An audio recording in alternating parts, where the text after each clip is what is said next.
Conocimiento, vamos a tocar dos temas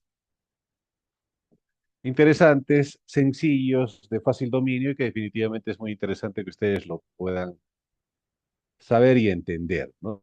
El primer tema es efusión pleural o derrame pleural. Nosotros los neumólogos siempre a esta patología la catalogamos con ese tilde o con esta apóstrofe diferente, como es el tema de la efusión pleural o la presencia de líquido. Y empecemos básicamente hablando del tema. Bueno, ya nos han mencionado algunos créditos de mi persona, que eso no viene al caso. Entonces, cuando hablamos de fusión pleural o derrame pleural, hay que considerar que la presencia de líquido en espacio pleural por encima de 50 ml ya va a ser patológico, ¿no? Vamos a considerar una presencia de líquido anormal. Pero recordemos que existe normalmente líquido en el espacio pleural que oscila entre 5 y 15 ml, quiere decir entre 0,1 y 0,3 ml kilogramo peso. ¿Y para qué nos sirve este volumen o esta presencia de líquido? Precisamente para lubricar las pleuras tanto visceral como parietal. Entonces, cuando excede este líquido, ya lo consideramos como patológico. Y esto se va a producir generalmente por algunos mecanismos fisiopatológicos o por una alteración en la filtración, sobre todo del sistema linfático. ¿Ok? Entonces, dentro de la fisiopatología hay que considerar tres aspectos importantes de lo que es la efusión pleural. Va a haber un aumento de la presión hidrostática a nivel de pleuras, va a haber una disminución de la presión oncótica en la microcirculación y va a haber un aumento de la presión negativa, ¿no? Hay que recordar que el líquido o el drenaje linfático entre ambas superficies o ambas pleuras va a ser más importante en el sistema linfático parietal, que va a ser la principal guía, filtro por la cual nuestro sistema, nuestro organismo, permite de que no exista un exceso de líquido y se forme una patología específica. Lógicamente que existen conexiones directas con el sistema linfático pulmonar, con el de la pleura visceral. Ambas pleuras van a ser las encargadas de contener o de filtrar, pero en mayor responsabilidad va a ser el sistema del drenaje linfático parietal, ¿no? En cuanto a la fisiopatología, recordemos que las presiones o la elevación de las presiones capilares en la circulación pulmonar va a causar diferentes patologías. Cuando hay una congestión y hay aumento de esta presión hidrostática, va a haber extravasación de líquidos, sobre todo en patología cardíaca, y va a haber otras causas menos frecuentes, pero sí presentes en casos de pericarditis constrictivas, en casos de taponamiento pericárdico y sobrecarga de volumen. Quiere decir, hay mayor predisposición o mayor causa de aumento de presión hidrostática en las efusiones pleurales bilaterales, que vamos a hablar con mayor detalle más adelante. El descenso de la presión oncótica en la microcirculación definitivamente es poco habitual, porque la mayor cantidad de reabsorción se produce precisamente por el sistema linfático, que puede reabsorber en 24 horas aproximadamente 30 veces el filtrado, pero este descenso en la presión oncótica lo vamos a valorar más que todo en patologías de tipo extrapulmonar, como problemas renales, en el síndrome renal, en la desnutrición, la hipoalbuminemia, en las hepatopatías crónicas y también en este tipo de fisiopatología lo vamos a encontrar en efusiones bilaterales, generalmente trasudados. Cuando tenemos efusiones pleurales, hay que diferenciar dos puntos específicos. ¿Estamos frente a un exudado o estamos frente a un trasudado? Y lógicamente el aumento de la presión negativa en el espacio pleural. Recordemos que la presión intrapleural va de menos 0,3 a 0,6 milímetros de mercurio. Cuando hay una alteración de esta presión, hace que también no haya contención en el ultrafiltrado circular y haya extravasación de líquido. Esto se produce exclusivamente cuando hay un cuadro de atelectasia pulmonar masiva o puede darse generalmente como causa sobreañadida. Entonces, dentro de la fisiopatología de las efusiones pleurales, estos son los tres factores importantes que participan en ello. Nunca olvidarse ello. Aumento de la presión hidrostática, disminución de la presión oncótica y aumento de la presión negativa en el espacio intrapleural. Esta es la composición del líquido pleural. Tiene algunas características particulares que nos ayudan a diferenciarlas. Sí, es muy importante considerar primero lo normal, ¿no? Primero lo normal. Entonces, lo normal es, hemos hablado al principio, de que tenemos una cantidad de líquido aproximado entre 5 a 15 que van a ser las responsables de la lubricación de las pleuras en el proceso fisiológico de la respiración, ¿verdad? Dentro de este líquido va a haber células mesoteliales generalmente, entre 1000 a 5000, de ellas 3 a 70% van a ser mesoteliales, 2 a 30 linfocitos, 10% granulocitos. Va a haber proteínas en el rango de 1 a 2 gramos por decilitro. La glucosa es similar a la plasmática, 60%. El DHL o el lactato de hidrogenasa, 50% de relación al plasma. Y usualmente se van cambiando entre 1 o 2 litros por día. Entonces, esta es la composición normal de, de un líquido pleural. Entonces, de ahí es importante conocer frente a qué tipo de líquido estamos. ¿Qué quiere decir? ¿Estamos frente a un líquido de patología netamente pulmonar o estamos frente a un líquido de patología extrapulmonar? En cuanto a la etiología, el 5 a 15% de los derrames pleurales generalmente son idiopáticos, ¿no? ¿Y esto por qué? Porque normalmente hay patologías que presentan efusión pleural en las cuales van a pasar desapercibidas. Clínicamente, el líquido va a manifestarse en un paciente cuando tiene un volumen aproximado de 400 centímetros. O sea, ¿qué quiere decir? Cuando el paciente está con 50, 100, 150, no tiene síntomas, no hay sintomatología y por ende pasa desapercibido. La búsqueda de etiología comenzará definitivamente siempre con una correcta y exhaustiva anamnesis y con un profundo examen físico, ¿no? Y luego pasaremos a hacer un procedimiento básico diagnóstico que es la toracocentesis, que es la que nos va a dar la pauta definitiva para saber frente a qué tipo de líquido estamos. ¿Estamos frente a un trasudado o estamos frente a un exudado? ¿No? Hay que recordar que los trasudados o líquidos que tengan poca carga proteica son líquidos generalmente de patología extrapulmonar y los exudados usualmente van a ser de patología pulmonar. La anamnesis nos va a servir importante si hay antecedente de neoplasias, si hubiese a distancia, si hay contacto con sustancias químicas o tóxicos químicos como el asbesto, o si estamos definitivamente en nuestra población y en nuestro país debemos siempre sospechar frente, frente a tuberculosis, si el paciente puede tener tuberculosis porque somos un país altamente endémico, y si es que hay una afectación pleural previa, lógicamente, que vamos a indagar en el anamnesis. Al examen físico definitivamente vamos a encontrar algunos signos y síntomas que nos van a orientar a definir esta patología. Entonces, hay que diferenciar, como dije al principio, si tenemos un derrame pleural, tenemos un paciente con derrame pleural y vemos la clasificación y vemos si estamos frente a un exudado o un trasudado. ¿Cuáles son las causas frecuentes de trasudado? Generalmente bilaterales. Falla cardíaca o falla ventricular izquierda, cirrosis hepática, o sea, órganos cercanos al pulmón, hipoalbuminemia, ¿no? O hipoproteinemia, diálisis peritorial, menos frecuentes, hipotiroidismo, síndrome nefrótico, estenosis mitral, una tromboembolia pulmonar y raras pericarditis constrictiva, obstrucción de la vena cava superior, sobre todo en cuadros neoplásicos, hiperestimulación ovárica, urinotórax, menos frecuentes. ¿Qué quiere decir? Son las causas de trasudado, generalmente bilaterales, y que está indicando que el origen es extrapulmonar. ¿Y cuáles son las causas de derrame pleural tipo exudado?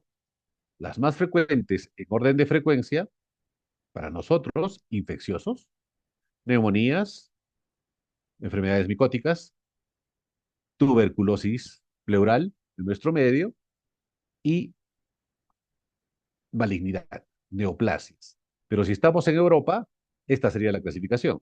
La primera causa sería malignidad, derrames paranemónicos y tuberculosis más alejado para ellos, ¿verdad? Para nosotros es diferente. Las causas menos frecuentes, infarto pulmonar, las colagenopatías tipo lupus, artritis reumática, enfermedades autoinmunes, pancreatitis por la cercanía, síndrome postinfarto agudo de miocardio, también nos va a dar un líquido tipo exudativo.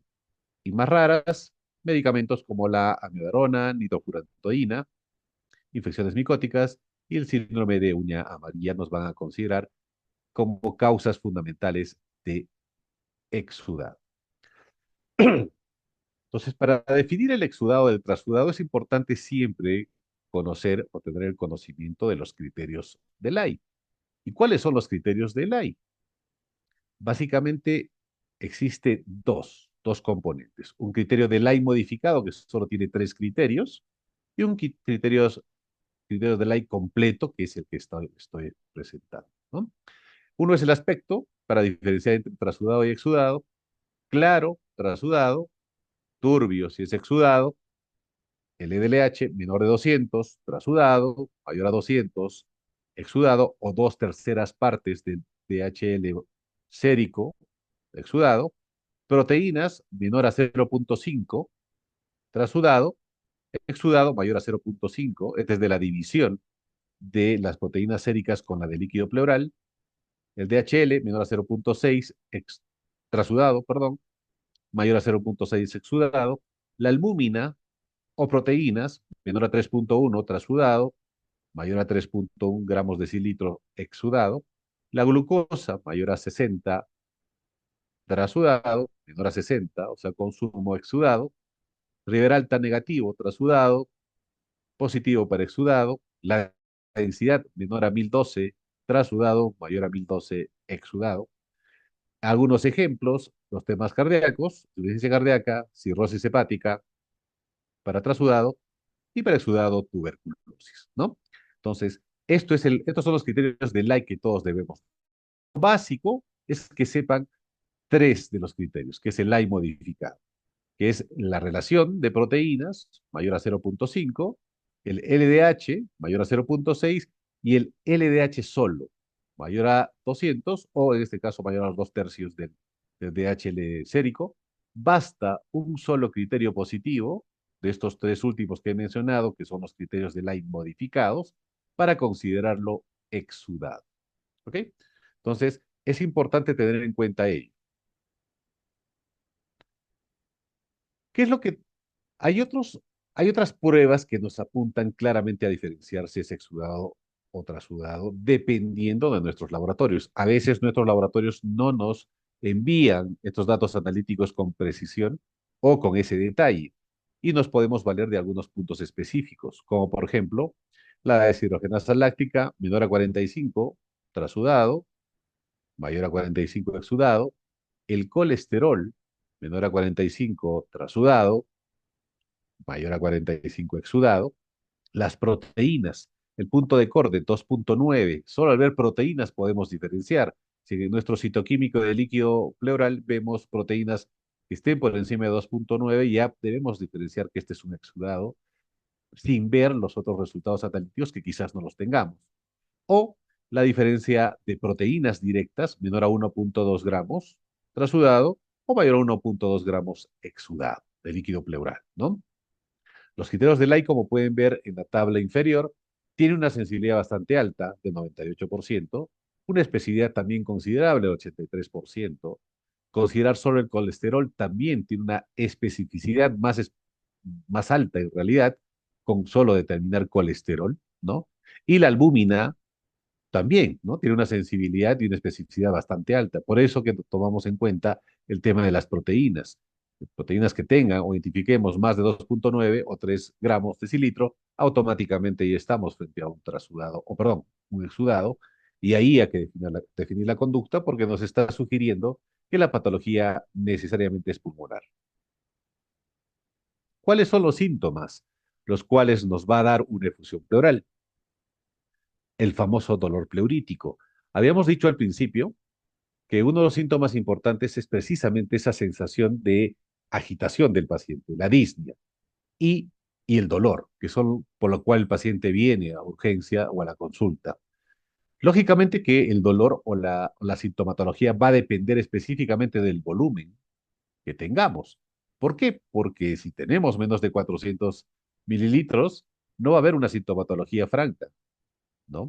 Entonces, un paciente que ya viene por un dolor tipo pleurítico, que quiere decir un dolor tipo punzada en aguja, nos está indicando que ese paciente por lo menos tiene 400 ml de líquido en pulmón. La disnea, lógicamente, también va a ser relacionada con la cantidad de líquido que se tenga. Una característica interesante, tos, que generalmente es no productiva o tos seca. Puede haber fiebre, sobre todo cuando estamos con líquidos pleurales infectados de origen infeccioso, tipo empiemas. Si hablamos de empiema, hablamos un líquido purulento, ¿no? O en caso de tuberculosis o en caso de neoplasias, ¿no? Vamos a tener fiebre. Pueden cursar con o puede cruzar asintomático, sí, lógicamente, si es que tenemos una cantidad menor a esa. Y otros signos importantes que hay que considerar son el aumento de la frecuencia respiratoria, taquipnea, choque de punta desplazado, vibraciones vocales disminuidas, matidez a la puño percusión, egofonía, que ya viene a ser una complicación de las efusiones pleurales paraneumónicas o la presencia de líquido secundario a una neumonía complicada, ¿no? Y un tipo de expiración o de respiración de Bayot o respiración superficial, donde aumenta la amplitud más no la frecuencia. Entonces, estos son los signos y síntomas principales que nos pueden orientar frente a qué paciente estamos. Lógicamente que al evaluar al paciente en el examen físico, vamos a darnos cuenta que vamos a tener un tórax asimétrico, un tórax abombado hacia el lado donde se encuentra precisamente la efusión pleural y es importante considerar. ¿Cómo llegamos al diagnóstico? Hemos visto un paciente que viene por dolor pleurítico, está con disnea, aparentemente no ha caído la saturación, pero se nota taquipneico, taquicárdico. Entonces, ¿cómo llegamos al diagnóstico? Es importante verificar los antecedentes de este paciente, ¿no es cierto? La exposición. Es importante considerar hacer un detallado y exhaustiva anamnesis, ¿no? Un segundo punto, es importante una correcta y minuciosa evaluación física para encontrar esos signos que hemos visto al principio. Un murmullo vesicular abolido, podemos tener eofonía, ¿no? Podemos tener soplos también, un soplo tubárico, ¿no? O un pseudotubárico o soplo peleurítico también se llama. Y considerar algunas pruebas diagnósticas que tenemos a la mano. Por ejemplo, la radiografía de tórax. La radiografía de tórax nos va a orientar básicamente a la presencia de líquido. No olvidemos que la placa de rayos X o una radiografía de tórax frontal, una póster anterior que usualmente la tenemos a la mano, nos va a indicar la presencia de líquido aproximadamente a partir de 150 a 200 ml, donde ya va a haber una obturación de líquido del hemitórax. Cuando tenemos un ángulo obturado, nos está indicando que mínimamente tenemos 150 a 200 ml de líquido. Y a la proyección lateral podemos evidenciar la presencia de líquido a partir de 75 ml. La ultrasonografía o ecografía de tórax también es un elemento valioso que nos sirve para identificar y ubicar con mayor sensibilidad la presencia de líquido y cuantificarlo. Y lógicamente la tomografía cuando estamos con sospecha de una neumonía necrotizante, una neumonía complicada o una neoplasia cavitada, también nos sirve para dar mayor precisión de la presencia de líquido y para que nosotros podamos hacer nuestras maniobras de exploración o de abordaje de este tipo de pacientes para llegar primero al diagnóstico, identificar la etiología y, lógicamente, resolver el cuadro cuanto antes, ¿no? Entonces, este es un gráfico que nos ayuda de forma muy didáctica frente a qué debemos sospechar cuando tenemos una placa o un paciente con sospecha de función pleural. Estamos frente a un trasudado, pobre en proteínas, o estamos frente a un exudado rico y alto en proteínas, que definitivamente nos va a ayudar. Acá la lámina es muy didáctica de darnos las causas que probablemente son las que pudiesen presentar, que ya lo hemos mencionado, y lo propio en los cuadros exudativos. El líquido sufre una transformación en el tiempo. Si ustedes valoran, el líquido pleural va a sufrir una transformación desde que empieza el cuadro hasta que se resuelve o hasta que se complica, si es que no se aborda adecuadamente. Cuando no hay derrame o está iniciando la extravasación de líquido, ya sea por el cuadro infeccioso, que tendría que ser la primera causa, lo primero que tenemos es el famoso dolor pleurítico, roce pleural que le hemos mencionado. Es un proceso inflamatorio, ¿no? Con extensión a pleura visceral, ¿no? Ahí va a haber mayor predisposición de encontrar neutrófilos y monocitos. Usualmente la llamamos a esta pleuritis seca porque no hay líquidos todavía, solo es irritación pleural. Vamos a tener un derrame no complicado, generalmente seroso, que esta va a tener una particularidad de tener todavía un pH alto, mayor a 7,2. En esta hay aumento del líquido intersticial, hay aumento de la permeabilidad capilar, hay vasodilatación en la microcirculación pulmonar.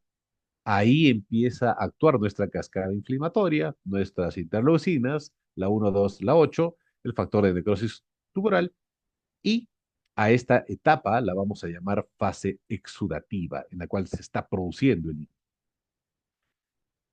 Una vez hasta ahí el paciente todavía no tiene síntomas o ya empieza a tener las molestias y empezamos a tener una tercera fase que es o el derrame complicado, en el cual el líquido ya dejó de ser seroso y ahora es turbio. Tiene un pH bajo, menor a 7,2, hay caída del pH, hay caída o consumo de glucosa, hay aumento de las enzimas inflamatorias, el LDH, aumenta el ácido láctico, hay aumento de la acción de fagocitosis de nuestras células de defensa, producción y presencia de polimorfonucleares, ¿no? Eso nos indica signo de infección y de agudeza. En este proceso existe ya la invasión de gérmenes si es que no tratamos a estos pacientes y esta fase de exudativa que va a pasar a ser ya una fibrino-purulenta porque ya está habiendo producción de fibrina, la vamos a llamar fase fibrino-purulenta de segunda fase, que se denomina como un diagnóstico clínico como el empiema, ¿no? Y el empiema, ¿qué es? Básicamente identificar pus franca en espacio pleural. Ahí vamos a encontrar aumento o mayor cantidad de depósitos de fibrina, que es precisamente la secreción dura, ¿no? Viscosa, blanca, que tiene el líquido pleural. Hay disminución de la fibrinolisis, por ahí la compactación de este líquido, ¿no? Y luego de ello, después de identificar estas lesiones, el empiema se va a locular. Todo líquido que no es tratado oportunamente va a producir cavitaciones o tabicaciones en el tiempo, ¿no? ¿Y quién va a producir este tipo de tabicaciones o divisiones que la podemos identificar fácilmente con la ultrasonografía o la radiografía de tórax también? La red de tabicas de fibrina que se ha ido depositando en la fase fibrinopurulenta a convertirse en una invasión de fibroblastos, ¿no? Y miofibroblastos, fibroblastos más que todo, perdón, y llamar a esta fase la fase organizativa. Este proceso dura aproximadamente 2 a 3 semanas, de 14 a 21 días, en el cual debemos evitar llegar a estas tres últimas fases para contener, lógicamente identificando la etiología y el tratamiento oportuno de esta patología. Entonces, ¿cuál es el manejo, el flujograma correcto de una efusión pleural? Básicamente, estamos frente a un paciente, hemos identificado, o estamos ante la sospecha que estamos frente a una efusión pleural, hacer una historia clínica, una exploración física intensa, llegamos al diagnóstico. Acá lo ideal es realizar una ecografía torácica para identificar, ¿no es cierto? Realizaremos una toracocentesis, que es una exploración sencilla que todos ustedes deben siempre realizar en un momento, llegar al diagnóstico porque estamos viendo directamente el líquido, saber si estamos frente a un trasudado, exudado, estamos frente a un empiema o estamos frente a un quilotórax también que podríamos encontrar. El citoquímico nos va a ayudar, sin duda alguna, a diferenciar frente a qué entidad estamos. Tenemos pruebas alternativas, ecografía, tomografía. Podemos hacer una broncofibroscopía si tenemos una consolidación, tenemos una masa que se haya podido cavitar, ¿no? Si no es concluyente nuestra toracocentesis, podemos pasar a una prueba más invasiva, que es la biopsia pleural percutánea o transcutánea, ¿no? Para llegar al diagnóstico definitivo, sobre todo si estamos frente a la sospecha de una neoplasia maligna. Llegar al diagnóstico, observar al paciente, definir el tratamiento y derivar cuando corresponda si es que la patología ya es de otra índole. Entonces, LAI también nos da una clasificación interesante de los tipos de derrame. Lo clasifica en 7 y dependiendo de la característica, nos orienta a diferenciar qué tipo de tratamiento debemos dar. Cataloga al tipo 1, aquel o clase tipo 1 no significativa. Su característica es que en una placa de cúbito lateral, cúbito dorsal, tenga menor a 1 centímetro de grosor del de cúbito ipsilateral, considera que no se debe realizar una toracocentesis de forma obligatoria. El tratamiento básicamente es antibiótico porque estamos frente a una efusión pleural baja o leve. Un derrame paraneumónico típico, tipo 2, el grosor sube mayor a 1 centímetro de grosor, hay consumo, hemos dicho que el punto de corte es 60, ahora está en 40, el pH es mayor a 7,2, ¿no? El tratamiento de elección es antibiótico y considerar hacer o realizar una toracocentesis terapéutica.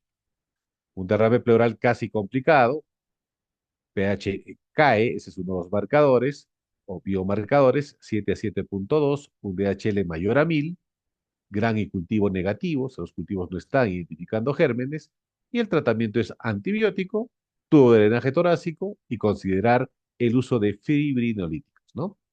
Ya sea uroquinasa o estreptoquinasa.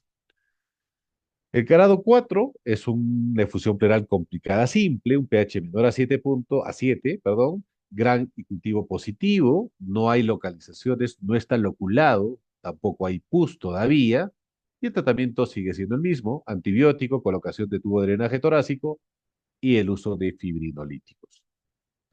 Grado 5, complicado, complejo, el pH es menor a 7, definitivamente ahí hay gran cantidad de gérmenes, cultivo, gran o cultivo positivo, existe ya en este tipo de derrame loculaciones múltiples, ¿no? La conducta es usar antibióticos, tubo de drenaje torácico, el uso de fibrinolíticos y considerar que ya tenemos loculaciones, la intervención del cirujano cardiotorácico para que haga una videotoracoscopía. El grado 6 es el empiema simple, estamos hablando ya de pus, ¿no es cierto? En el espacio pleural, pus franca, puede ser loculado simple o líquido libre, lo misma consideración, ya estamos hablando a partir del grupo 4 que debemos utilizar antibióticos, que se debe colocar un drenaje torácico, que debe o no utilizar fibrinolíticos y considerar la intervención del cirujano torácico para que veamos específicamente cómo está adherida esas pleuras. Y que es el empiema complejo, en la cual hay luz blanca, el pH lógicamente está por debajo de 7, el DHL está por encima de 1000, ¿no? El ADA, muchos de ustedes han debido hablar o escuchar del ADA, que es un marcador que nosotros aplicamos o dosamos en líquidos pleurales cuando tenemos sospecha de tuberculosis. Cuando el ADA está por encima de 100, 200, hay que sospechar en empiema y descarte el punto de corte de TBC. Ojo. Entonces, el estadio 7 o el tipo de derrame 7, que es un empiema complejo, pus franca, existen loculaciones múltiples y que generalmente en este tipo de efusión pleural necesita sí o sí la intervención del cirujano torácico para que realice una decorticación, ¿no? El tratamiento es antibióticos, uso de tubo de drenaje torácico, el uso de fibrinolíticos, el uso del BATS o la videotoracoscopía y básicamente el procedimiento quirúrgico de decorticación que lo realiza el cirujano de tórax. hablamos en algún punto de lo que es el quilotórax. ¿Y qué es el quilotórax? El quilotórax generalmente es un líquido parecido a la pus, pero no es pus, es un líquido lechoso, blanco, leche, que muy pocas veces lo hemos visto, sí, pero que puede presentarse y hay que saber diferenciarlo. ¿Y cuáles son las causas del quilotórax? Malformaciones congénitas del sistema linfático, atrofia del conducto torácico, aplasia y displasias linfáticas, linfangiomas, linfangiectasias intestinales.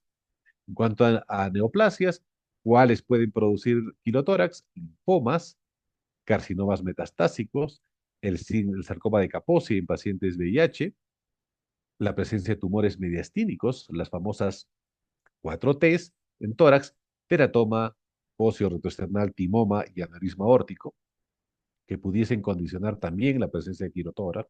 Lógicamente son complicaciones de estas patologías. Y en infecciones, ¿qué patologías pueden condicionar quilotórax? Tuberculosis, parasitosis como la filariasis, las neumonías y el empiema. Y acá deberíamos adicionar también la rotura del esófago, ¿no? Rotura esofágica te podría condicionar también la comunicación intestinal con pulmón, que podría condicionar algunos parásitos, como la filariasis, un cuadro de quilotórax. Y el citoquímico y la presencia física del líquido nos va a orientar a diferenciar, ¿no? Ahí nos sirve bastante lo que son los triglicéridos en líquido pleural, el corte de 110, ¿no? Si tenemos triglicéridos mayores a 110 en ese citoquímico de líquido pleural, nos está indicando que estamos frente a un quilotórax. Y bien, hemos hablado de qué es una efusión pleural, hemos hablado de cuáles son las causas de efusión pleural, cuáles son y cuál es la exploración, cómo llegamos al diagnóstico y qué procedimientos debemos hacer cuando estamos frente a una efusión pleural o un derrame pleural. Y es precisamente este procedimiento que lo tenían en imagen, que es la toracocentesis. ¿Y qué es la toracocentesis? Simplemente es la extracción de líquido de esa cavidad pleural. Este es un procedimiento diagnóstico bastante sencillo, ¿no? Que nos sirve en un 75% definitivamente a lograr el diagnóstico etiológico de la presencia de ese líquido, con pruebas especiales adicionales, ya sea serológicas o las pruebas inmunológicas o PCR, podemos llegar al 95% de sensibilidad y especificidad, ¿no?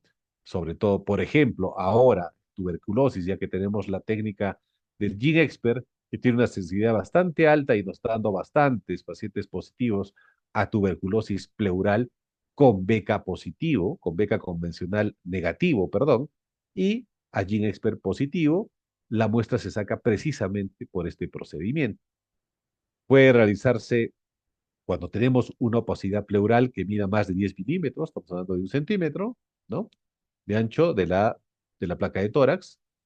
No existe una contraindicación absoluta para este procedimiento, salvo que tengamos un problema de coagulación, una diátesis hemorrágica, o el paciente esté utilizando anticoagulación por tiempo prolongado o un INR bastante alto, o que esté con ventilación mecánica, o que realmente hay un volumen pequeño líquido en el espacio pleural que nos dificulte el abordaje específico para sacar esa muestra. Pero en general, la toracocentesis es una maniobra o es una técnica que si las hacemos, o la debemos hacer con cuidado, no tiene por qué tener ningún tipo de complicaciones, ¿no? Entonces, es un esquema para valorar cómo generalmente se realiza una toracocentesis. Es un diagrama donde el paciente debe estar colocado de esa manera, ¿no? 90 grados, con el dorso descubierto. Primero lo que debemos hacer es nuestra exploración clínica, ¿no es cierto? Una exploración física con nuestro estetoscopio para identificar dónde vamos a hacer la punción. La toracocentesis nos va a ayudar a diagnosticar patologías específicas, como cuáles. ¿Qué diagnósticos definitivos podemos lograr por la toracocentesis? Cuadros neoplásicos, células malignas, ¿no? De ese líquido hacemos un bloc-cell, identificamos celularidad y definitivamente nos ayuda a diagnosticar cáncer. Empiema, un líquido tipo purulento, tuberculosis pulmonar, tuberculosis pleural, ¿no? BK, el líquido, lo que les mencionaba, con Gingesper, infección por hongos, Aspergillus fumigatus, el principal, pleuritis por lupus eritematoso sistémico, las colagenopatías con anticuerpos antinucleares positivos, el quilotórax por el aumento de triglicéridos, urinotórax, alteración de la creatinina, del líquido pleural con la creatinina sérica mayor a uno, nos va a indicar que hay un problema de comunicación anormal a nivel de linfáticos urinarios y pulmonares, la ruptura esofágica, que también nos va a condicionar el diagnóstico de quilotórax, amilasa, en este caso hay amilasa aumentada y pH por encima de 8, ¿no? Hemotórax nos ayuda a diferenciar cuando tenemos una relación del, del líquido pleural, de la hemoglobina, el líquido pleural con la hemoglobina sérica menor a 0,5, ya nos indica la presencia de sangre, quiere decir hemotórax. Entonces, todos son los diagnósticos por los cuales, mediante un procedimiento tan sencillo como la toracocentesis, podemos definir y hallar el diagnóstico etiológico. Entonces, este procedimiento es un procedimiento bastante sencillo, ¿no? Utilizamos algunas enzimas, algunos reactivos, como por ejemplo, acá tenemos dos líquidos claros que pueden evidenciar, uno netamente purulento, pus, ¿no es cierto? Estamos frente a un empiema, y el otro es un líquido sérico, ¿no? Como se puede ver en la imagen, que puede ser un líquido normal o puede ser un trasudado, ¿no? Un trasudado, básicamente. O en este caso, que lo hemos asociado, esta lámina, a una pleuresía tuberculosa en el cual el líquido es amarillo citrino, y esa es la característica de la efusión pleural para TB pleural, un líquido amarillo citrino, y donde vamos a tener un ADA a ese líquido mayor a 35 o 40, da una sensibilidad alta para TBC, y es importante considerar las características, ¿no? Como hemos visto, la exploración de la toracocentesis necesariamente es bastante sencilla. Si tenemos una obturación del ángulo, hemos mencionado que ya nos está indicando que hay presencia de líquido, ¿no? Basta un ángulo obturado para indicar que ya hay líquido, y si hay un espacio intercostal obturado o borrado con imagen radiopaca clara, nos está hablando que tenemos aproximadamente un volumen bastante alto, 150 a 200 ml. ¿Cuál es la técnica de la toracocentesis? Es importante que ustedes puedan diferenciar. Primero, lógicamente, la evaluación física con el paciente, identificar dónde tenemos egofonía, ¿no es cierto? ¿Para qué? Para nosotros poder ubicar el área donde hay líquido y donde no hay líquido. Y una vez que hemos hallado nuestra, nuestra zona donde vamos a hacer la incisión, tenemos que valorar claramente dónde podemos realizar nuestra incisión, nuestra toracocentesis o donde no.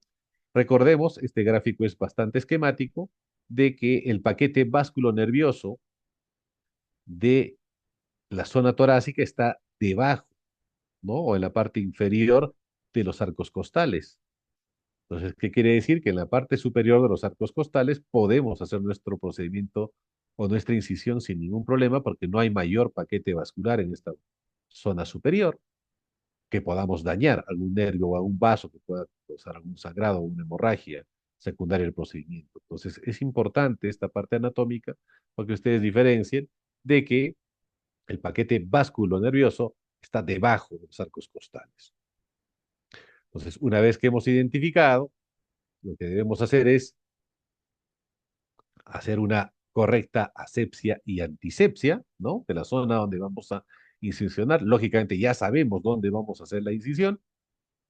Hacemos la asepsia y antisepsia y luego procedemos a colocar un anestésico, en este caso silocaína, al 2% sin epinefrina, para bloquear, ¿cierto? Periósteo, las planos musculares, pleura, y el paciente no sienta pues un dolor muy intenso y sea tolerable y manejable el procedimiento. Aplicamos nuestra anestesia local. Siempre la punción debe ser a presión negativa cuando ingresamos. Recordemos que la presión intrapleural es negativa, ¿no es cierto? Entonces debemos entrar a presión negativa para no ingresar aire, pues, y provocar un neumotórax. Entonces, una vez que ingresamos a presión negativa, vemos y hallamos el líquido, como podemos ver en la imagen, la cual nos va a ayudar a obtener esa muestra que va a ser tan valiosa para orientarnos desde la apariencia, desde el color, y de ahí con las pruebas laboratoriales, bioquímicas, y con el citoquímico identificaremos el origen, ¿no? Lógicamente que todo es un conjunto de procedimientos y técnicas que nos sirven para hallar la etiología. Y es así como se hace esta técnica importante que es la toracocentesis. Ahora bien, si estamos en un paciente con emergencia, que viene de emergencia, desaturando, agitando y mostrando una sensación aguda de dolor, y le hacemos la placa de rayos X, encontramos una placa blanca, radiopaca completa, que nos está indicando que hay bastante o hay un líquido por lo menos más de litro o litro y medio, lo que dice la literatura es que máximo se puede extraer por día, 24 horas, entre litro y litro y medio, máximo. Lógicamente hay que considerar la, el estado hemodinámico del paciente, ¿no? Entonces, si un paciente está condicionando este derrame, probable que pueda tener, si es completo, 2 o 3 litros, pero al sacarle 1,5 litros vamos a aliviar. El objetivo no es que de plano saquemos 2, 3 litros, porque podemos causar una descompensación del paciente y al final no tengamos muestra para poder sacar otro tipo de técnicas que vamos a hablar más adelante, como la biopsia pleural. Entonces, es importante que nunca se olviden que máximo se puede sacar de una toracocentesis, en este caso evacuatoria, litro a litro y medio, dependiendo del estado hemodinámico del paciente. Complicaciones. Las complicaciones oscilan entre el 2 y 4% de las toracocentesis, eso dice la literatura, y las principales son dolor en el sitio de la punción, que puede haber un sangrado porque probablemente podamos haber agarrado algún paquete vascular, por eso es importante la ubicación anatómica, ¿no? El gráfico anterior que les mostraba. Podemos condicionar un neumotórax sí, si hacemos incisiones repetitivas y sin el cuidado correspondiente, al menos cuando hacemos o cuando ingresamos sin presión negativa, podemos condicionar un neumotórax, podemos podemos ser los culpables de una técnica mala y causar un empiema en el tiempo, sí, cuando no hacemos una correcta asepsia y antisepsia, podemos introducir gérmenes de la piel hacia el espacio pleural y hacer el fondo de cultivo para que en el tiempo se forme un empiema o la supuración de líquido. O podemos hacer una punción hepática o a vaso, que sería mucho más alejado, ¿no? Cuando hacemos una punción ya en la parte inferior. Entonces, por eso es importante que nos ubiquemos anatómicamente frente a dónde estamos. Y lo recomendable es hacer punciones hasta el espacio 10 intercostal, ¿no? Recordemos que como ubicación anatómica, la punta o el ápice de la escápula nos representa el espacio 7. En base a eso, 3 espacios más para abajo, hasta el 10 podemos hablar sin ningún problema por hacer nuestra incisión. Lógicamente, la ubicación espacial anatómica es importante, ¿no? Pero este tipo de errores o complicaciones se ha visto en un 0,02 a 0,03%. Otra técnica que es muy importante cuando estamos frente a un cuadro de fusión pleural es la biopsia pleural percutánea, que la hacemos rutinariamente. Esta biopsia va a estar indicada en un derrame pleural exudativo y linfocítico. ¿Qué quiere decir? Que es un líquido que pese a nuestro drenaje o el tratamiento correspondiente, sigue presentando un líquido de tipo exudado y de predominio linfocitario o mononuclear. Nos está hablando de un líquido crónico que probablemente estemos frente a patología crónica, ya sea tuberculosis o neoplasias. Está contraindicado cuando tenemos un espacio pleural obliterado, lógicamente, en paciente no cooperador, porque definitivamente podemos lesionar parenquima pulmonar directamente. Cuando hay trastornos de anticoagulación o hay uso de anticoagulantes, está contraindicada la biopsia pleural, o cuando hay diátesis hemorrágica también. Entonces, es importante valorar el contexto clínico del paciente para realizar una tóraco más una biopsia sin complicaciones. Las complicaciones que pudiese dar. Lógicamente que esta técnica es mucho más cruenta que la toracocentesis, ¿no? ¿Por qué? Porque vamos a agujar o vamos a utilizar agujas un poquito más gruesas, ¿no? Aproximadamente 0,4 a 0,6 milímetros de grosor, ¿no? Que va a tener una muesca en el extremo proximal del, del dispositivo, tipo sacabocado, que es donde vamos a condicionar o vamos a elongar la, la inyección o el dispositivo para poder sacar la muestra precisamente de pleura. No pleura visceral, sino pleura parietal, ¿no? Porque consideramos que el líquido pleural que está en espacio pleural ya tiene enfermas ambas pleuras. Pues esta técnica, si bien es más cruenta y lo debe hacer un personal entrenado, definitivamente es importante que sepan que es de este tipo, o sea, que este es el trauma que producimos en el paciente, que es ínfimo, lógicamente, si aplicamos una correcta anestesia, el paciente no tiene por qué ser muy incómodo al momento de realizar el procedimiento. Pero ¿qué complicaciones podría condicionar ello? Un hemotórax, porque es una entrada más grande. Puede haber reacción vagovagal, sobre todo en pacientes jóvenes que empiezan a hipotensar, ¿sí? O empiezan a tener mayor sensación de dolor. Puede haber un hemotórax si es que hemos, por error o accidentalmente abordado un vaso o un paquete vascular nervioso, ¿no? Y generalmente el fragmento debe ser cultivado, ¿no? El fragmento tiene que irse a anatomía patológica necesariamente para hallar el origen etiológico de esta muestra. La técnica, existen dos agujas, la aguja tipo Abrams, que es la que más utilizamos, que es de más fácil uso, que tiene tres componentes, ¿no? Y la aguja Cope, que es una aguja que tiene una muesca de sacabocado un poco más amplia, pero los dos tienen la misma utilidad y la misma técnica. Es introducir por pared torácica en la parte superior, ¿no? En la parte superior, como estamos viendo acá, para poder diferenciar que no estemos frente al paquete vascular nervioso, hacer una curvatura en aproximadamente 75-80 grados y poder sacar una lámina de pleura generalmente parietal. Entonces, esa es la técnica por lo cual nosotros utilizamos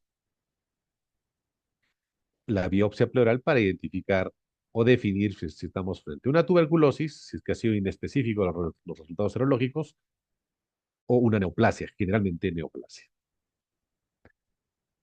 En la mayoría, la epidemiología nos indica que los derrames pleurales no nos va a ayudar a diferenciar neoplasias pleurales puras, primarias. Generalmente, cuando tenemos derrames pleurales, estamos frente a cuadros metastásicos a pleura y de órganos directos, ¿no? Pulmón a la cabeza, mamas, columna, son los órganos cerebro, son los órganos que generalmente se acercan más a pleura y causan precisamente o debutan con este tipo de extravasación de líquido y la única forma de diferenciar si estamos frente a un componente primario o metastásico es la anatomía patológica.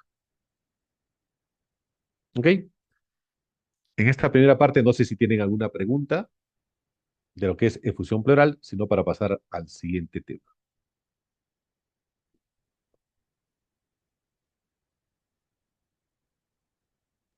Muy bien, vamos a invitar por favor a los participantes, puesto que está habilitado ya el chat correspondiente de esta sala para que puedan escribir cada una de las interrogantes, preguntas o dudas que tuvieran en relación a este primer tema.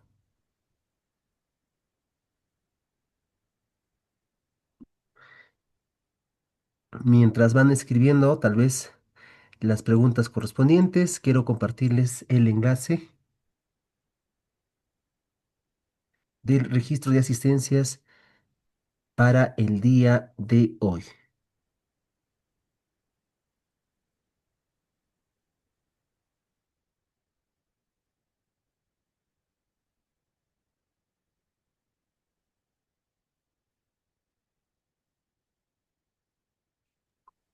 Doctor, creo que no tenemos preguntas. Ok, o le dejamos a la última parte, no hay ningún problema. Correcto. Prosiga, por favor, doctor Washington. Ok. Vamos a hablar de un tema que me han pedido, que es un tema también muy interesante, no es frecuente, pero sin duda alguna nos ayuda a identificar igual causas, manejos sobre todo, y sobre todo la conducta, ¿no? Que es muy importante, ¿no? Y cuándo tener el requerimiento a la bioseguridad correspondiente cuando estamos frente a este tipo de patologías. Ahora, en esta segunda parte, vamos a hablar de lo que es la hemoptisis masiva. Pero antes de entrar necesariamente al concepto de hemoptisis masiva, me parece importante considerar primero qué es la hemoptisis. Como ustedes ven en las imágenes, la hemoptisis va a ser la expulsión de sangre de la región subglótica, ¿no es cierto? De la región subglótica, quiere decir de vía aérea alta, de pulmones hacia el exterior. Vamos a hablar un poco de qué es la hemoptisis, de su patogenia, de su etiología, la clasificación, que es muy importante orientarnos frente a qué tipo de hemoptisis estamos, al diagnóstico y al tratamiento correspondiente. Entonces, como hablamos de hemoptisis, se define básicamente como la emisión de sangre o la expulsión de sangre de la zona subglótica por la boca procedente del árbol traqueobronquial o del parénquima pulmonar propiamente dicho. Es una situación o es un estado clínico potencialmente grave, pudiendo llegar inclusive a poner en riesgo la vida del paciente. Las últimas datas indican que un paciente con hemoptisis masiva, aproximadamente el 38%, fallece. Entonces es una tasa muy alta a considerar en cuenta de este cuadro clínico específico. Entonces, en cuanto a su patogenia, recordemos que todo va a basarse en cuanto al tipo circulatorio vascular del sistema pulmonar del paciente. La inflamación, ya sea aguda o crónica, provoca liberación de factores angiogénicos o alteraciones de la pared vascular de nuestros vasos, ya sea arterias o venas, ¿no? Que van a promover el crecimiento y el desarrollo de nuevos vasos, ¿no? Junto con aumento de la circulación colateral. Por eso que existe vascularización inconstante en la anatomía normal del individuo, del paciente, de nosotros. Situación similar ocurre en las infecciones crónicas y en las neoplasias, en las cuales hay una liberación de factores de crecimiento angiogénico, o sea, hay una multiplicación de las paredes vasculares, ya sea vasos o arterias, o venas o arterias, que van a promover, ¿qué cosa? La neovascularización o formación de nuevos vasos sanguíneos. Otras causas van a ser la elevación de la presión a nivel de la circulación pulmonar, que va a provocar que una dilatación de vasos pudiendo producir el famoso sangrado. Y otra, generalmente, son los efectos mecánicos. Algo que era importante resaltar es que la hemoptisis va a ser secundaria generalmente a un esfuerzo trusígeno. O sea, necesariamente va a haber tos para que haya expulsión de sangre de la zona o del aparato respiratorio, de la zona traqueal, ¿no? Entonces es importante considerar eso. En cuanto a la etiología, un gráfico es más didáctico que otro. La primera causa en nuestro medio va a ser siempre tuberculosis. Somos un país endémico, exportador de tuberculosis, tanto MDR como XDR. Entonces, en cuanto a la etiología, si tenemos un cuadro de hemoptisis, lo primero que debemos sospechar es de origen infeccioso, ¿no? Lo primero. Entonces, pensar en tuberculosis. La segunda causa van a ser enfermedades crónicas, como bronquiectasias, bronquitis crónicas obliterantes, pensar en cuadros de malignidad. Aproximadamente un 20 a 25% son de origen infeccioso, TBC, bronquiectásicos, otro 15 a 20% es maligno, en un 5 a 10% son las enfermedades autoinmunes, lupus, artritis reumática, alteraciones cardiovasculares, un índice del 1 al 5%, entre el 0 y 3% coagulopatías y entre el 0 y 2% anormalidades o malformaciones congénitas. Eso nos dice la literatura específicamente. Entonces acá lo tenemos más claramente detallado cuáles son las causas probables que nos pudiesen condicionar una hemoptisis y los orígenes probables. Cuando son de origen pulmonar, bronquiectasias, embolismo o tromboembolia pulmonar, fibrosis quística o enfermedad bulosa o enfisema pulmonar. Cuando son iatrogénicas, puede ser por una instrumentación previa que hayamos realizado en el paciente, broncoscopías, utilizar el catéter de Watt para biopsias, también mediante la broncofibroscopía, ruptura de la arteria pulmonar por alguna intervención o intervención quirúrgica, aspiración transtraquial en pacientes entubados, van a producir hemoptisis. Vasculares, pacientes que sufren de enfermedades crónicas o síndrome pulmón-corazón o cor pulmonare, hipertensión pulmonar, malformaciones arteriovenosas, aneurisma aórtico, puede producir una, una hemoptisis. Algunas drogas que se condiciona causante de la hemoptisis, el coagulante, el uso de pendilamida, solventes, cocaína, crack, la aspirina, ¿no? Y agentes trombolíticos. En cuanto a los trastornos hematológicos, coagulopatías, el SID o enfermedad intravascular diseminada, los cuadros de trombocitopenia en cuadros de leucemia o neoplasias hematológicas, disfunción plaquetaria, ¿no? En cuanto a infecciones, abscesos pulmonares, tuberculosis, micetomas o presencia de hongos, ¿no? Neumonía necrotizante, parásitos, como el quiste hidatídico, enfermedades micóticas como el Aspergillus fumigatus o infecciones virales que causen secundario a una neumonía y puedan causarnos esta dilatación vascular de los capilares pulmonares y el sangrado corresponde. En cuanto a neoplasias, adenomas, el carcinoma broncogénico, las metástasis a distancia pulmón, pueden condicionar hemoptisis. Traumáticos, lógicamente, si hay una rotura bronquial, si hay un embolismo pulmonar, si hay una fístula traqueobronquial, puede presencia de hemoptisis. Y enfermedades ya sistémicas de tipo colagenopatías, como el síndrome de Foster, como la granulomatosis de Wegener, como las vasculitis o las hemosiderosis o exposición a tóxicos por hierro, metal, níquel, pueden condicionar hemoptisis. Entonces, es una gama de enfermedades que pudiesen condicionar la presencia de sangre en cavidad oral secundaria o que provienen netamente de zona pulmonar. Entonces, la clasificación es muy importante. Ya sabemos qué es la hemoptisis, sabemos de dónde puede venir y cuáles son las más frecuentes, ¿no? Entonces, lo que tenemos que valorar ahora es cómo clasificamos a la hemoptisis. Hay varias clasificaciones, de las cuales las dos más importantes son estas. Clasificamos a una hemoptisis leve o moderada, menor a 30 ml en 24 horas, o una masiva que llegue entre 200 a 1000 ml en 24 horas, o mayor a 600 ml en 48 horas. Esa es una clasificación. Otros valoran el volumen del tiempo en base al tiempo expectorado. Entre 100 y 300 ml en 24 horas lo catalogan como leve, 24 horas, y aquellos entre 150 y 200 por hora la catalogan como masiva.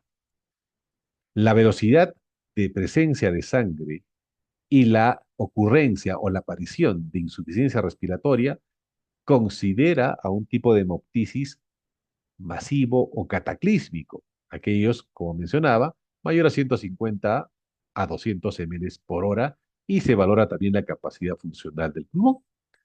Pero existe otra clasificación más sencilla que es esta, que la cataloga como leve, moderada, severa y pasiva. La leve, menor a 30 ml en 24 horas, moderada entre 30 a 200, la severa entre 200 y 500 y la masiva o cataclísmica o amenazante también se llama, aquella que tiene mayor a 600 ml en 24 horas o mayor a 150 o 200 ml por hora. Esta última llamada hemoptisis masiva, hemoptisis cataclísmica o hemoptisis amenazante. Esos son los nombres para esta clasificación. Entonces es importante que ustedes tengan en cuenta esta clasificación, porque si tenemos un paciente que empieza a hemoptizar a bocanadas, es probable que estemos frente a este cuadro y necesite nuestra atención inmediata porque pone en riesgo en vida o pone en riesgo la vida del paciente. ¿Cómo llegamos al diagnóstico de la hemoptisis? Aparte de ver la sangre directa, ¿no? En primer lugar, es importante confirmar que se trate realmente de una hemoptisis. Eso es lo primero que tenemos que valorar. Y para ello, debemos asegurarnos que la sangre provenga necesariamente de árbol o de tracto traqueobronquial y no de tubo digestivo, por ejemplo, o de faringe, o de cavidad oral, o de laringe. Entonces, debemos evaluar claramente ese aspecto. Y eso es lo primero que debemos definir, de dónde viene ese sangrado y la característica de ese sangrado. Hay algunas pruebas, aparte de la visual, que directamente estamos observando la sangre, que nos pueden ayudar y nos orientan, como por ejemplo el hemograma básico basal, que nos va a servir para valorar la presencia de anemia y determinar la gravedad, lógicamente. El recuento de leucocitos nos indicará la posible o el posible origen infeccioso bacteriano, ¿no? O la presencia de enfermedad hematológica maligna en caso de los pacientes con leucemia, ¿no es cierto? En la bioquímica sanguínea, tanto en sangre como orina, el estudio de las enzimas hepáticas nos dará signos suficientes para determinar si estamos frente a una patología, por ejemplo, cardíaca, solicitando el péptido natriureico vasoactivo, ¿no? O la afectación renal nos puede orientar si estamos frente a un síndrome pulmón-riñón o riñón-pulmón. En cuanto a la coagulación, nos ayudará para excluir, nos servirá para excluir si estamos frente a un cuadro de trombocitopenia o cualquier otra coagulopatía, ¿no? La serología nos va a ayudar para identificar anticuerpos si estamos frente a una vasculitis o una colagenosis, ya sea de Strauss o una colangitis de Wegener, que es muy frecuente, ¿no es cierto? Asociado a un lupus eritematoso, una vasculitis pura.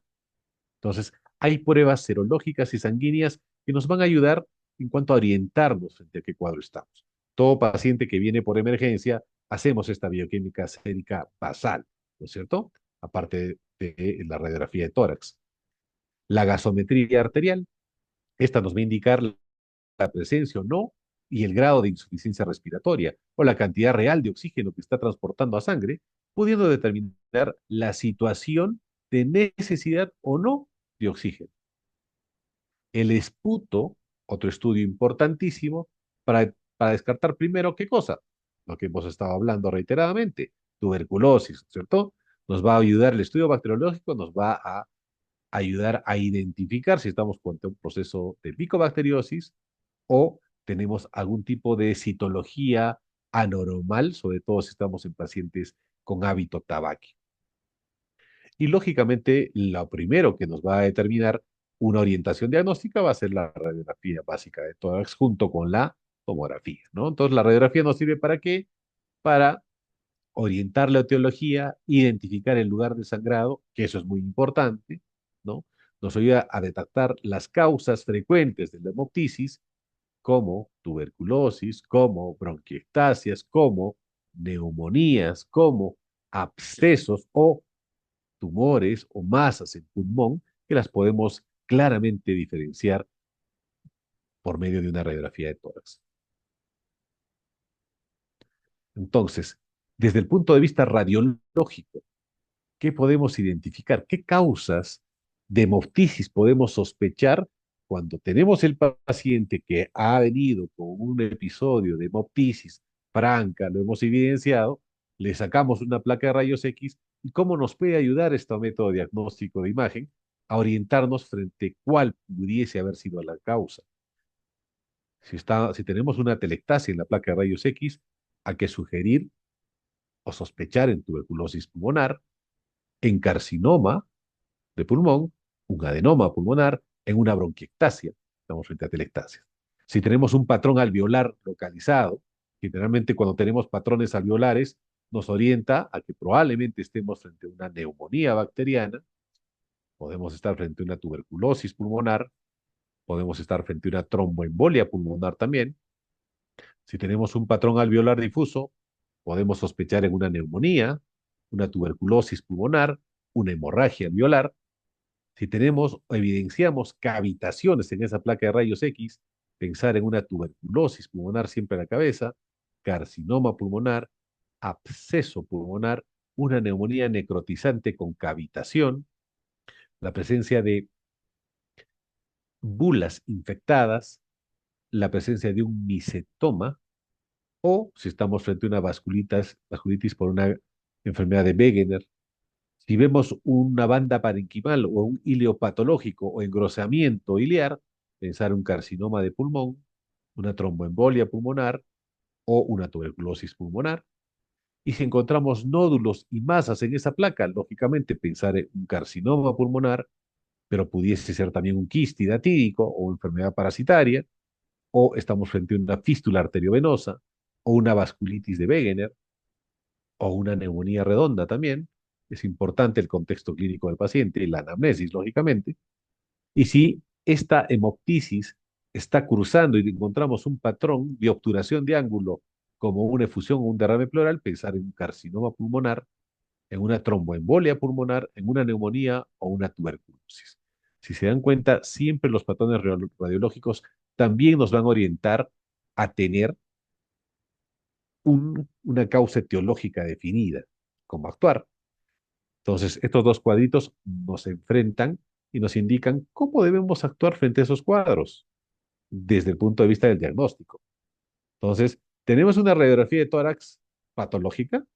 Entonces, nuestras tres principales sospechas van a ser infecciosas, tuberculosas y neoplásicas, ¿no? Si tenemos la sospecha de una carcinomatosis, pediremos una tomografía computada y solicitaremos una broncoscopía, neumología.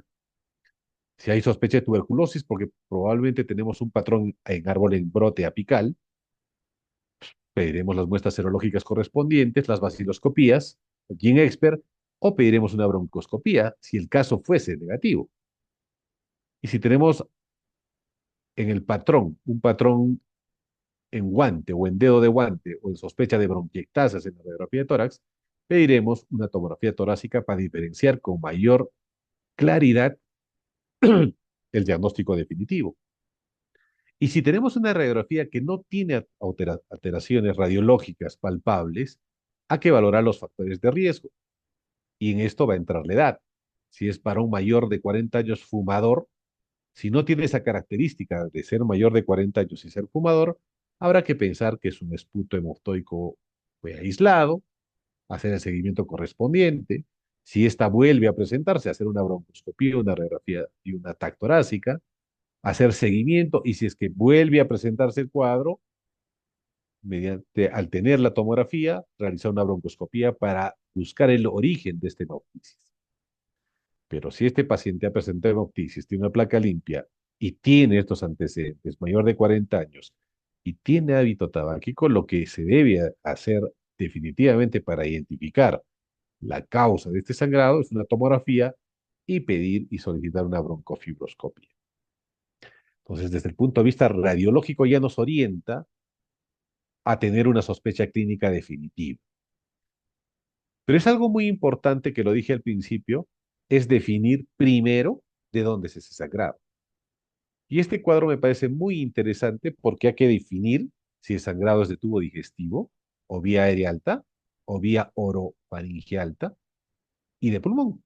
Y para eso nos vamos a encontrar con dos escenarios. ¿Estamos frente a una hemoptisis o estamos frente a una hematemesis?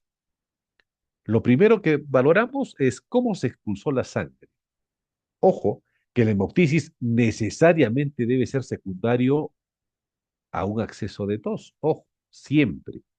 Entonces, ¿cómo se expulsó? La hemoptisis con la tos, la hematemesis con el vómito. ¿Qué color era la sangre? ¿O qué color es la sangre? Roja, rutilante y espumosa en la hemoptisis. Roja, oscura, negra, pozos de café, nunca espumosa, generalmente en la hematemesis. ¿Por qué? Porque no es sangre oxigenada, ¿no es cierto? ¿De qué se acompañaba esta sangre? Puede estar mezclada con saliva en la hemoptisis o flema. En la hematemesis puede acompañarse de restos alimentarios. ¿Cuándo comenzó este cuadro de sangrado? Hace varios días, horas, fue expulsivo, inmediato. La hematemesis de carácter agudo. Entonces, ¿qué nos está indicando? Que la hemoptisis no es tan explosiva como la hematemesis. Otros síntomas que presentó: irritación faríngea, puede haber fiebre, gorgoteo, tos, dolor costal y expectoración purulenta. La hematemesis puede presentarse con dolor abdominal, pirosis, náuseas y vómitos. Dentro de los antecedentes, hay que valorar si el paciente tiene EPOC, ha tenido tuberculosis o tiene antecedente neoplásico. En cuanto a la hematemesis, si ha habido la ingesta de algún tipo de sustancias o alimentos gastroerosivos, como picantes, alcohol, tabaco, o alguna hepatopatía previa. Compromiso respiratorio: generalmente el paciente está disneico, posiblemente asfixia, ¿no? En la hematemesis es rara que haya esta presentación. Anemia, rara en una hemoptisis masiva, porque el examen laboratorial se va a valorar a las 6 horas aproximadamente después de la expulsión. Habitualmente es crónica en la hematemesis, la anemia es casi constante. Usualmente no hay melenas, coloración oscura de las heces en la hemoptisis. Habitualmente sí hay en la hematemesis. Lógicamente, la confirmación de la hemoptisis es mediante broncoscopiuroscopía y la de la hematemesis mediante endoscopía digestiva alta. Entonces es importante diferenciar este cuadro porque nos va a orientar a ubicarnos frente a qué escenario está, ¿no? Y lo primero que tenemos que diferenciar es esto, estas dos entidades. En cuanto al tratamiento o el manejo, vuelvo a recalcar, es definir, en primer lugar, definir la gravedad. Primero, reconocer que es una hemoptisis, identificar la gravedad de la hemoptisis y reconocer la presencia, si estamos frente a una hemoptisis masiva o amenazante, ya que el índice de mortalidad es bastante alto, ¿no? O bastante elevada, que puede llegar a un 50-100%. Entonces, ¿cuál es el manejo inicial de la hemoptisis? Como medidas generales, es importante el control de la hemodinámica, de los constantes clínicos, dieta, reposo absoluto, cuantificar el volumen de la hemoptisis. En esto entra la clasificación, si es leve, moderado, severo, o cataclísmico, fulminante, masivo o amenazante. Fluidoterapia: si hemos tenido o está ingresando un paciente, es importante ver las vías vasculares, fluidoterapia, para reponer la pérdida. Suspender técnicas de fisioterapia o maniobras. Oxigenoterapia es muy importante, por eso está la bioquímica sanguínea, la oximetría, ¿no? La oxigenoterapia. Reposo en decúbito lateral ipsilateral del lado del sangrado, quiere decir, si identificamos el examen físico que está viendo crépitos y subcrépitos en una zona específica del hemitórax, por ejemplo, el derecho, lo recostaremos de ese lado, ¿no? El uso de antitusígenos, la droga de elección es la codeína, para poder frenar el reflejo tusígeno y por ende frenar los accesos de hemoptisis. Si es que existe diátesis hemorrágica o si es que existe trastornos de coagulación o estados de hipercoagulabilidad, corregir, ¿no? A eso se refiere con tratamiento de trastornos de coagulación. Y lógicamente, antibióticos profilácticos, se refiere a la literatura, para evitar que haya una peritonitis química, ¿no? En una hemoptisis no amenazante se realiza la observación en urgencias durante 12 a 24 horas, se administra tratamiento médico. Si la hemoptisis se autolimita, puede darse de alta al paciente, lógicamente, ¿no? Y evaluación por el internista o el neumólogo para continuar su estudio de identificación de la causa final de forma ambulatoria.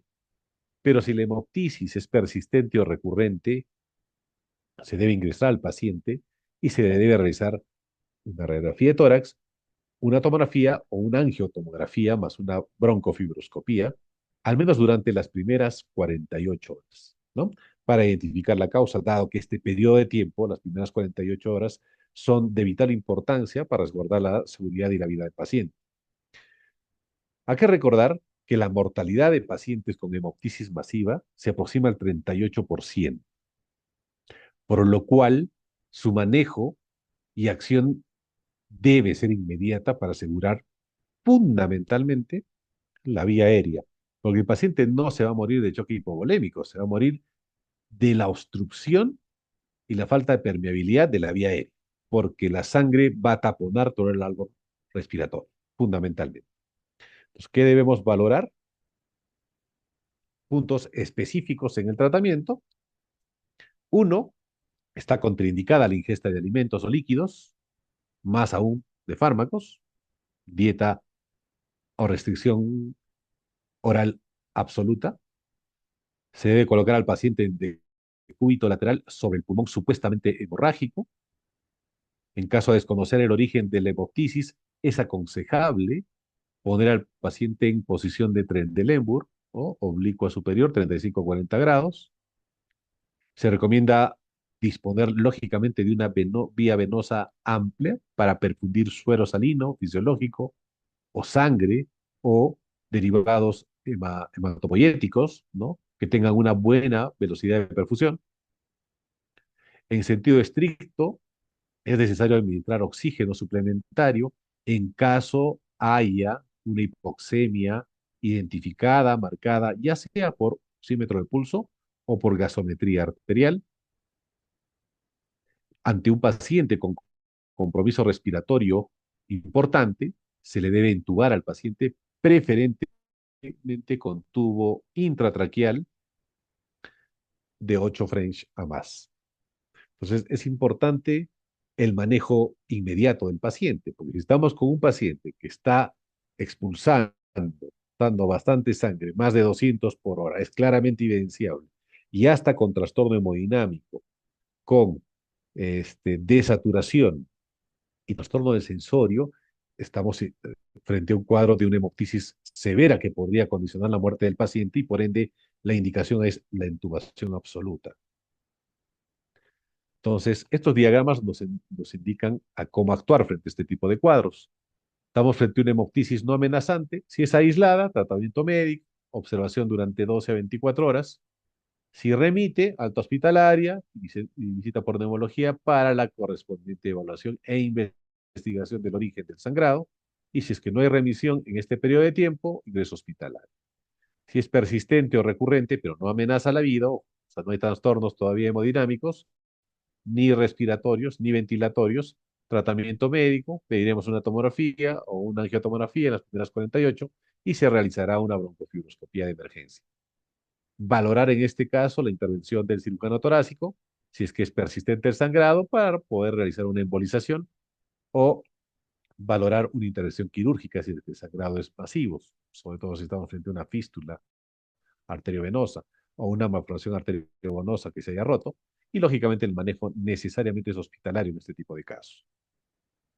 Pero si estamos frente a una hemoptisis amenazante, cataclísmica o masiva, vamos a tener dos escenarios también. Si el paciente está hemodinámicamente estable, tratamiento médico, la tomografía o angiotengo urgente, la arteriografía, que se dejó de lado, la embolización es la indicación por manejo de tórax, por cirugía de tórax,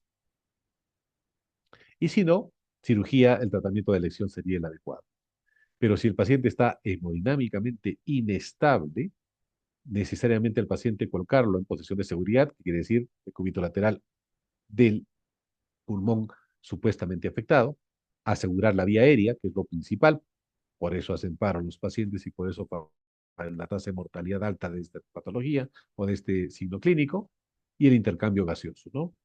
Asegurar vía aérea y intercambio gaseoso, localizar y controlar la hemorragia, que es importante, tratamiento endoscópico, y si no, embolización, y si falla estos dos procedimientos, se debe remitir con suma urgencia o se debe solicitar con suma urgencia la intervención del cirujano torácico para el tratamiento de cirugía de urgencia adecuado para este caso. Porque si no interviene en este caso, sigue sangrando el paciente, no para, el paciente se va a morir, definitivamente. Y bien, con este cuadro, con este último cuadro, he terminado esta segunda presentación. Este es un tema, como ustedes han visto, bastante, es corto, es bastante bonito, pero que es importante que ustedes sepan las medidas básicas, al menos de cómo identificarlo, cómo cuantificarlo, cómo diagnosticarlo y qué es lo que se debe proceder, qué es lo que se debe realizar cuando estamos con un paciente con hemoptisis masiva. Bien, estoy dispuesto a escuchar si es que tuviesen alguna inquietud, si es que ha sido clara la presentación o si tienen alguna duda, con gusto para resolverlas.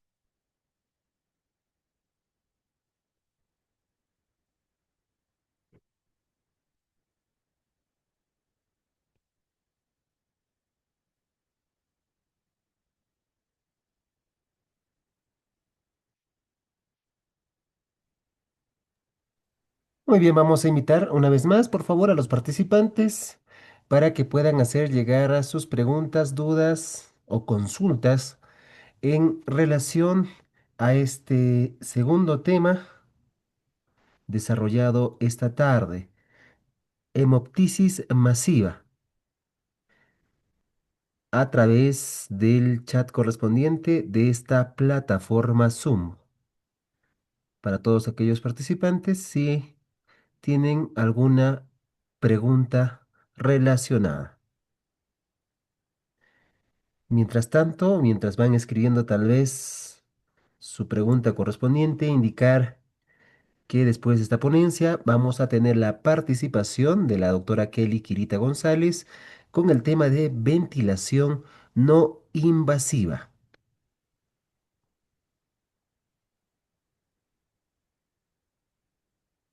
Correcto, tenemos una pregunta en el chat, doctor.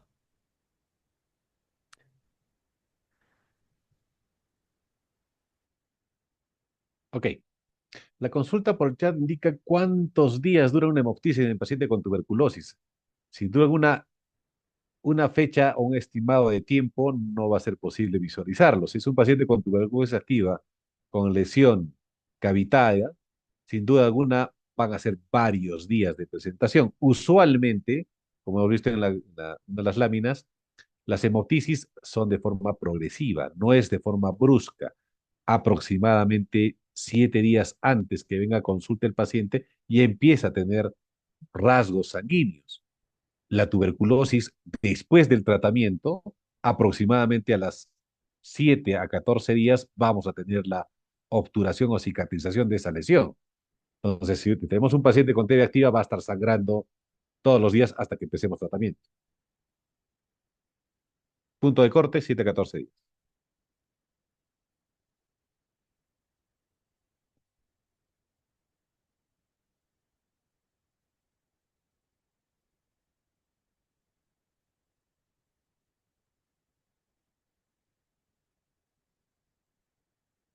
Todo va a depender, lógicamente, del grado de extensión de la lesión que tenga el paciente.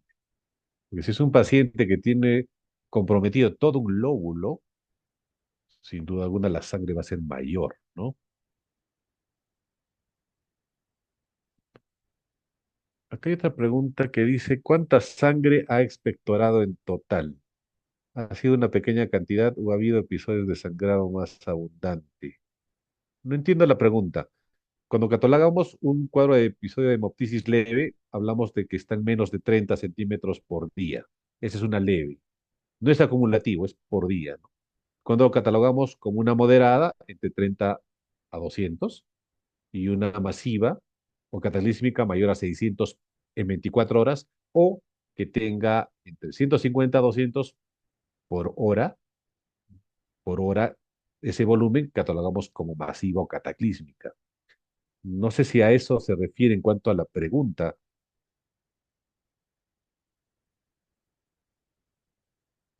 ¿Un paciente con hemoptisis se puede hacer su beca? Por supuesto, definitivamente. Acá el objetivo es mantener su nivel hemodinámico, mantener estable al paciente, hacer la prueba correspondiente para definir el diagnóstico y iniciar tratamiento lo más precoz posible, ¿no? Para que la cobertura, una vez identificada la etiología, podamos subsanar el cuadro y evitar que sigan dilatándose y rompiéndose más vasos.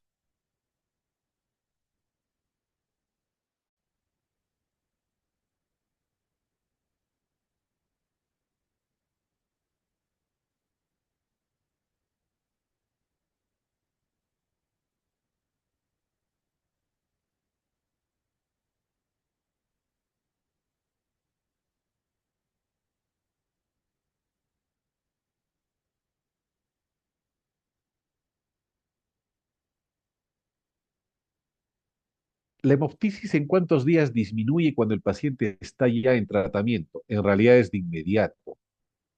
Depende, todo va a depender del grado de extensión de lesión en parénquima pulmonar.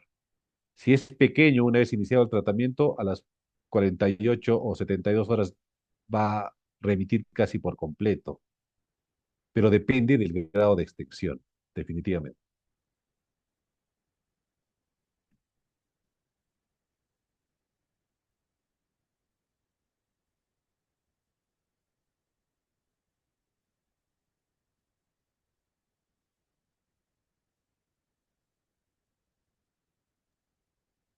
Creo que ya no hay más preguntas, doctor Washington.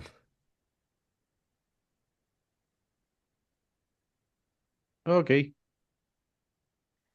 Entonces, antes de poder finalizar con su ponencia, ¿algo más que quisiera agregar en esta parte final, doctor Washington?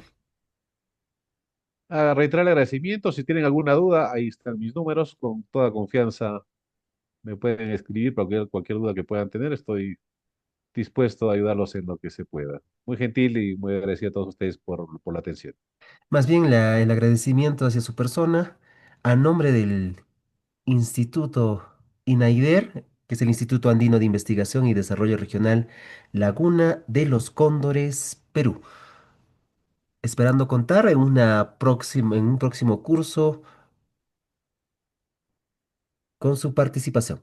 Muchas gracias, doctor Washington. Gracias. Buenas tardes.